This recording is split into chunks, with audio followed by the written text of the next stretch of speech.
అవును పెద్ది. ఇప్పుడు నేను నీకు ఇస్తున్న ఈ బ్యాటు మామూలు బ్యాటు కాదు.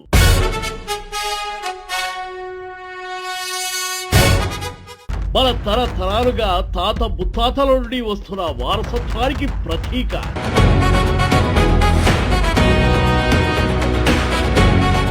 ఇదే బ్యాటుతో మా తాతగారు అంటే మీ ముత్తాత కొడిదెల హరివీర వెంకట శౌర్య ప్రతాప రణధీర సైరా నరసింహారెడ్డి గారు ఆ రోజుల్లో ఇదే బ్యాటుతో బ్రిటిష్ వారిని తరిమి కొట్టారు.